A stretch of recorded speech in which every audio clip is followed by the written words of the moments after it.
Hi there everyone, my name is Zach and welcome to my channel.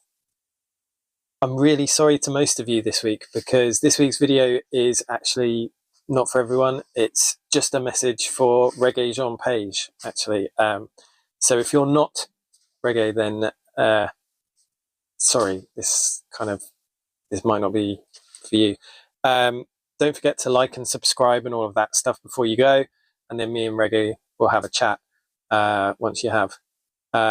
If you're disappointed that there isn't a video for you this week, then you can always check out my Patreon. Next week's video will be up early for my Patreon, so you can check that out. But thanks for coming along anyway, and yeah, see you soon.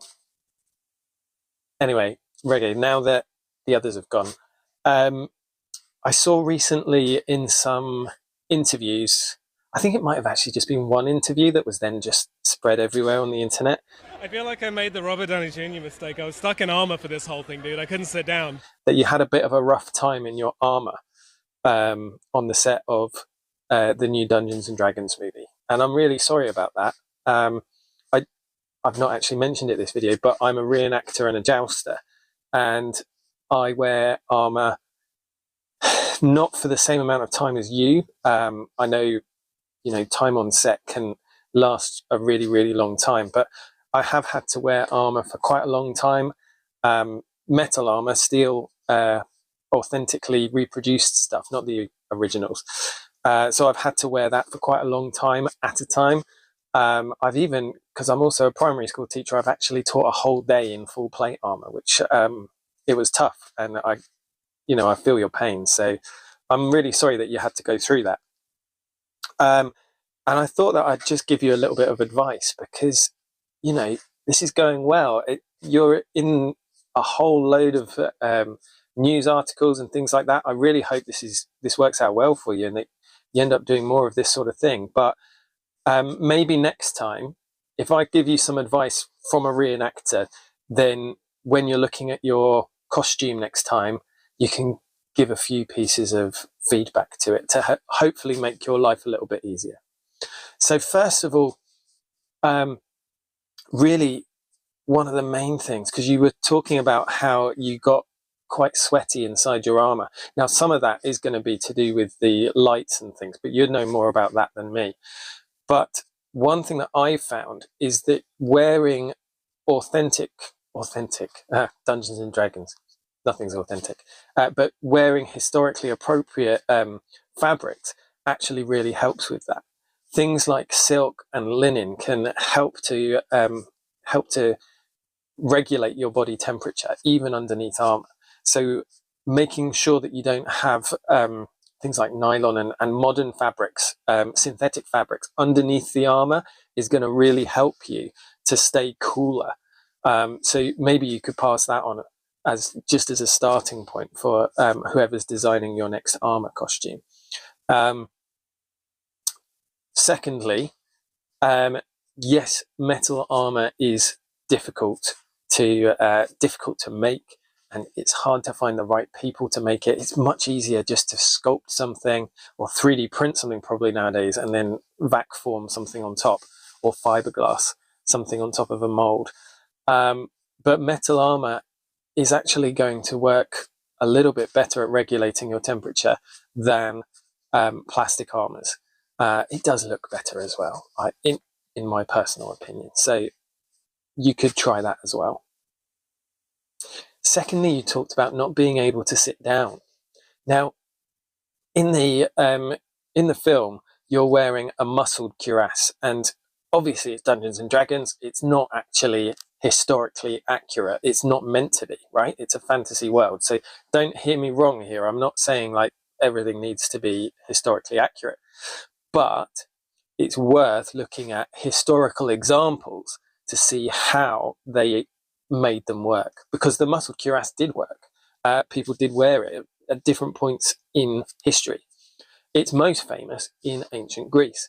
And the ancient Greeks did wear muscled cuirasses. Not everyone did, but they tended to not quite be as long as your muscled cuirasse. So your one goes all the way down to the bottom of your abdomen, okay?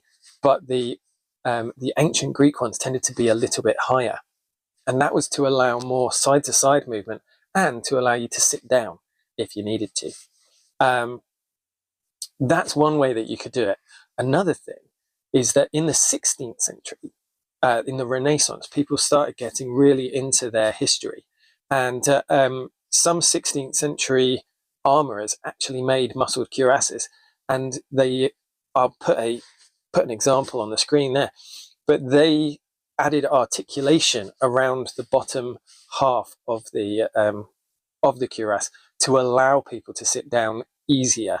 It's uncomfortable. If it's too long in the torso, then this is probably what you found. It presses up on your throat, doesn't it? If you lean forwards or if you sit down. So just having just a tiny bit of articulation there can really, really help in making sure that those uncomfortable things aren't actually happening.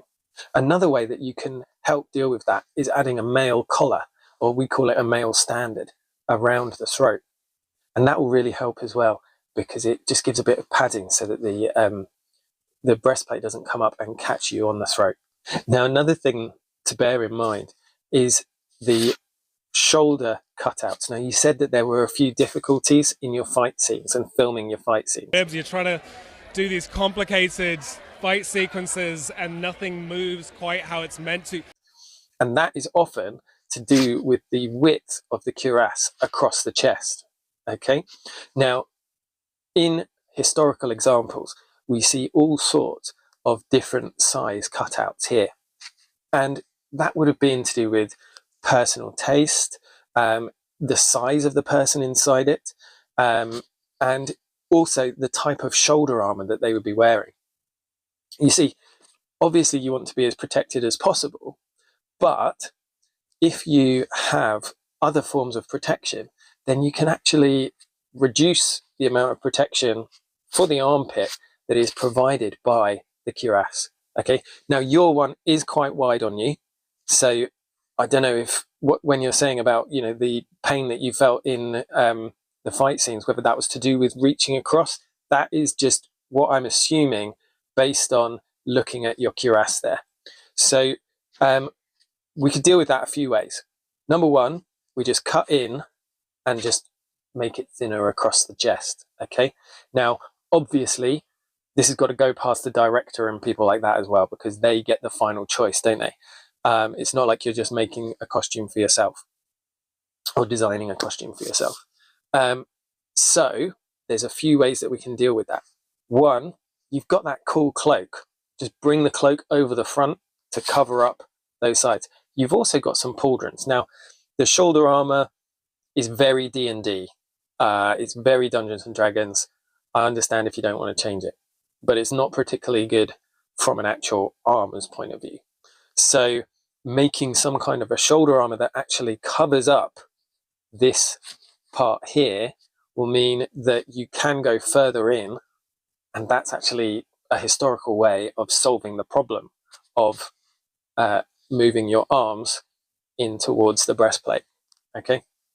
Another thing, and if we go to the 16th century again, 16th century, they were really honing in the art of making armor. So what they would actually do is they would cut in quite far on the cuirass, and then they would add an extra plate on the outside that was sprung. I'll put some examples on screen now, so that when you moved your arm across, it pushed that extra plate in, and then when you move your arm back, the plate moved back out. That is really cool, and I think that would be a great way of making it easier for you to move in your armor, while also keeping that nice broad-shouldered look that I assume the costume designer and the director were really going for. Or Regé, I really hope that I've helped you with this. Obviously, I know that a lot of these choices aren't down to you, but maybe you could show this video to the director or the costume designer or something like that. And this isn't me like picking holes in the film or in the costume design or anything like that. I think that it looks great. The whole thing looks really Dungeons and Dragons, and that's what it's trying to do. So it's completely hit that nail on the head. I'm just giving you some ideas from history about how we could solve some of the problems that you obviously suffered on the set of filming that movie. If you want, I've got a Patreon. You could sign up to that. And the night level Patreons really help me out. So I'm going to display their names on screen now. Thank you very much, guys, for supporting me in this and helping me out. Liking, subscribing, and all of that sort of thing really helps the channel. So thank you. That's all for this week, guys. And I'll see you in my next video. Bye-bye.